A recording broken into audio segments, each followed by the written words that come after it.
నమస్తే. శ్రీ గురుభ్యో నమః. శ్రీ మాత్రే నమః. జూన్ మాసం 2026 గాను రెండవ పక్షానికి మరి గోచార ఫలితాలు ఎలా ఉన్నాయో చూద్దాం. ఈ గోచార ఫలితాలు దేని మీద ఆధారపడతాయంటే గ్రహాల యొక్క స్థితిని బట్టి, యుతిని బట్టి, వాటి యొక్క దృష్టిని బట్టి ఉంటాయి. మరి ఈ రెండవ పక్షంలో గ్రహాలు ఎలా ఉన్నాయని చూసినట్టయితే మనకి వృషభ రాశిలో కుజుడు, తర్వాత మిథునంలో రవి, బుధ వీరిద్దరు ఉంటాడు. తర్వాత కర్కాటకంలో గురు, తర్వాత శుక్రుడు కూడా వస్తాడు. తర్వాత సింహరాశిలో కేతువు, తర్వాత మీనరాశిలో శని, తర్వాత కుంభరాశిలో రాహు.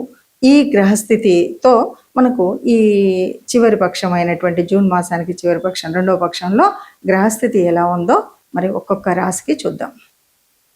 తులారాశి వారికి ఎట్లా ఉంది అంటే మరి గురువు మార్పు జరుగుతున్నటువంటి కాలం. కుజుడేమో సప్తమ, అష్టమ రాశి అంటే ఈ రెండు రాశులలో కుజుడు తిరుగుతున్నాడు. కాబట్టి ఇలాంటప్పుడు ఎలా ఉంటుంది అంటే చాలా వరకు మనకు విరోధ భావాలు పెంచుకున్నట్టే ఉంటుంది. అవునన్నా కాదన్నా సరే సప్తంలో కుజుడున్నాడు. అలాగే పలుకుబడి ప్రత్యర్థులపై ఉపయోగించడం కోసం చూస్తూ ఉండడం అంటే మనకు తెలియకుండానే ఇదంతా ఉంటుంది. తర్వాత ప్రయాణాలందు అంటే ఇప్పుడు మనం వెళ్తుంటే రోడ్డు మీద బండికి ఏదో ప్రాబ్లం వస్తుంది. యాక్సిడెంట్స్ అయితే కావు, కానీ వాహనాలకు చాలా వరకు రిపేర్లు వస్తూ ఉంటాయి. మనకు ఒక ఇబ్బంది కలిగినట్టే కదా.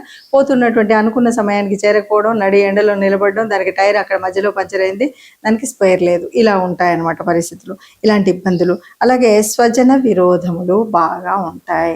మన వాళ్ళే మనకు విరోధులై మన మీద లేనిపోని శత్రుత్వాన్ని పెంచుకుంటారు. ఇది చాలా ఇబ్బంది అయినటువంటిది. ఇక కొన్నిసార్లు మనం లిటిగేషన్స్ ఉంటాయి.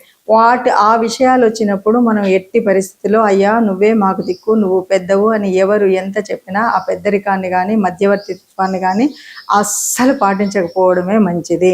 దీనివల్ల విరోధం పెరగడం, మిత్రులు శత్రువులు అవ్వడం, బంధువులు విరోధులు అవ్వడం, శత్రువులుగా మారడం అనేటువంటిది చాలా ఎక్కువగా కనిపిస్తుంది. కాబట్టి ఇదంతా కూడా కుజుడు సంచరించేటువంటి ఒక భాగంలో సప్తమంలో, తర్వాత అష్టమంలో సంచలనం అనేటువంటిది ఒక పెద్ద ఇబ్బందిగానే మనం చెప్పవచ్చు. కాబట్టి ఇప్పుడు మనము ఏం చేస్తే బాగుంటుందంటే మౌనంగా ఉండడమే చాలా మంచిది.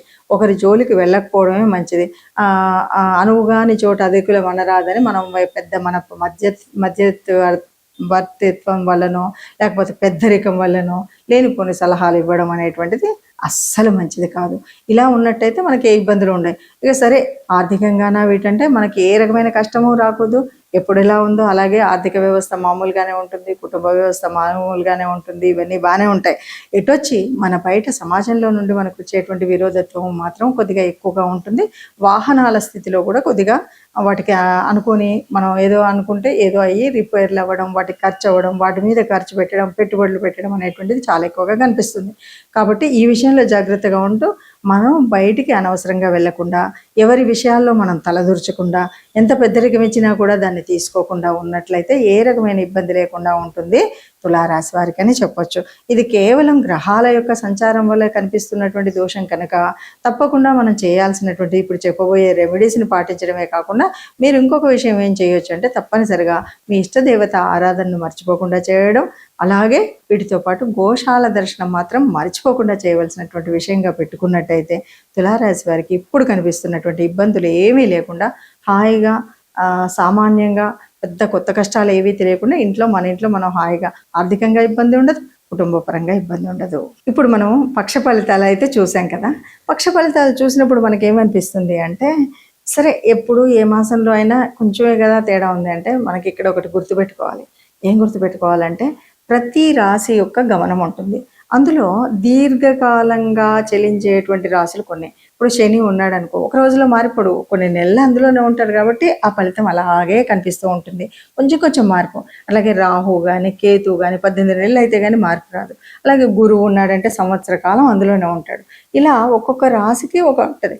కేవలం నెలలో రవి, బుధుడు, శుక్రుడు, లేదా 45 రోజులకు మారేటువంటి కుజుడు, వీళ్ళు ఈ కొంచెం మార్పు వల్లనే మనకు ఉండేటువంటి మార్పు కనబడుతుంది.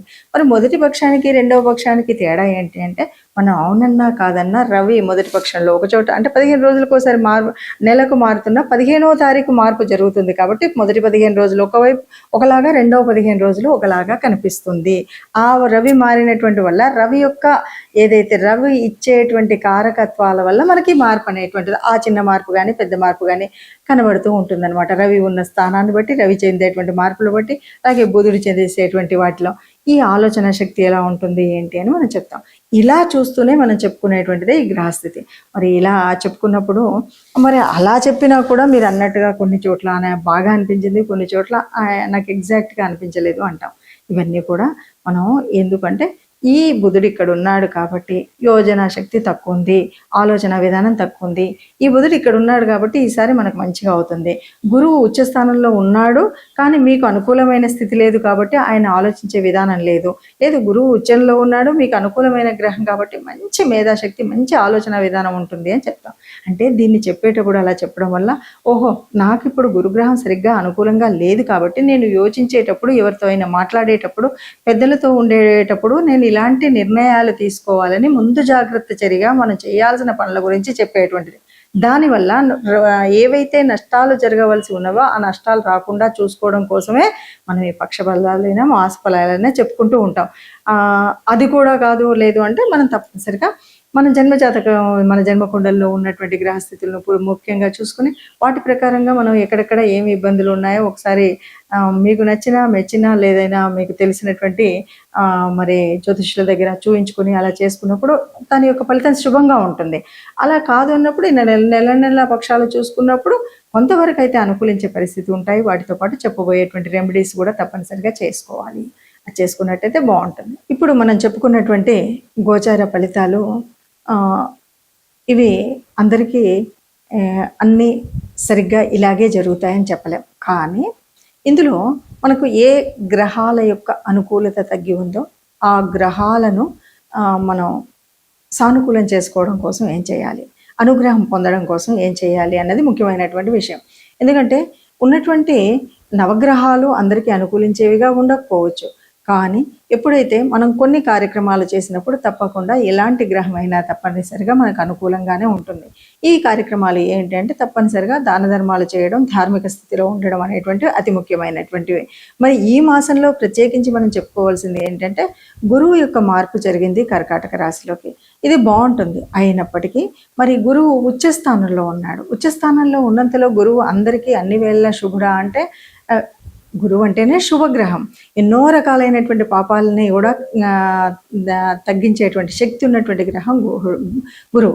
అయినప్పటికీ కొన్నిసార్లు కొంతమందికి అది అనుకూలించదు. అంటే అనుకూలించినప్పుడు ఏం చేయాలి అంటే చెడైతే చేయదు, కానీ మనం గ్రహం యొక్క ప్రార్థన చేయడం కానీ గురువు యొక్క అనుగ్రహం పొందడానికి ఏమేం చేయాలి. ముఖ్యంగా ఈ మాసంలో చెప్పుకోదగినటువంటిది ఏంటి అంటే ఈ గురు మార్పు నుండి మనం పొందాల్సినటువంటి లాభం ఎలా అంటే మన యొక్క గురువులు, ఆచార్యులు లేదా గురువు స్థితిలో ఉన్నటువంటి వారు, గురుతుల్యులైనటువంటి వారు, తల్లిదండ్రుల స్థానంలో ఉన్నటువంటి వాళ్ళు, తల్లిదండ్రులు వీళ్ళందరికీ కూడా ఎప్పుడు మనం కావలసినటువంటి సహాయం చేయడం, లేకపోతే వాళ్ళని అమర్యాద పాలు చేయకుండా ఉండడం, లేకపోతే వాళ్ళకి గౌరవాన్ని ఇవ్వడం, ఇలాంటివన్నీ కూడా చాలా ముఖ్యమైనటువంటివి. వీటితో పాటు మనకు వీలైనప్పుడు సమయం దొరికినప్పుడైనా సరే లేదా సమయాన్ని కల్పించుకుని అయినా సరే గురు దేవాలయాలు అంటే మనం రాఘవేంద్ర స్వామి కానీ లేకపోతే దక్షిణామూర్తి స్తోత్రం కానీ అంటే గురు సంబంధితమైనటువంటి స్తోత్రాలని చదువుకోవడం, అలాంటి దేవాలయాలకి వెళ్ళడం, గురుతుల్యుల్ని మనం వాళ్ళకి ఒక మర్యాద మనన ఇవ్వడం, ఇలాంటివి కనుక చేసినట్టయితే ఏ ఇబ్బంది రాకుండా ఉంటుంది. ఇక వీటితో పాటు తప్పనిసరిగా ఏ గ్రహము ఒక గ్రహం అనుకూలం, మరో గ్రహం అననుకూలం ఉంటుంది. కాబట్టి మీకు వీలును బట్టి తప్పనిసరిగా సర్వదేవతా నిలయమైనటువంటి గోశాలకు వెళ్ళండి. ఎందుకంటే గోమాత అక్కడ అన్ని దేవతలు ఆ తల్లిలో ఉంటాయి కాబట్టి గోశాలకు వెళ్ళండి. వీలుని బట్టి తోచినంత గోగ్రాసాన్ని ఇచ్చినట్టయితే మనకున్నటువంటి చిన్న కష్టమైన పెద్ద కష్టమైన అననుకూలంగా ఉన్నటువంటి స్థితిగతులైనా తప్పనిసరిగా మనకు పెద్ద నష్టాన్ని తేకుండా సామాన్యంగానైనా ఉంటాయి అన్నది మనం ఆ జాగ్రత్తను పాటించడం కోసం చేయవలసినటువంటిది. ఏది ఏమైనా సరే మనం చేసేటువంటి ధార్మిక కార్యక్రమాల వల్ల, దాన ధర్మాల వల్ల మనం సుఖంగా ఉంటాం. కాబట్టి దీన్ని దృష్టిలో పెట్టుకొని మనం అటువైపు దాన ధర్మాలు లేక ధార్మిక స్థితిలో ఉండడం అనేది చేస్తూనే ముందుకు వెళ్తూ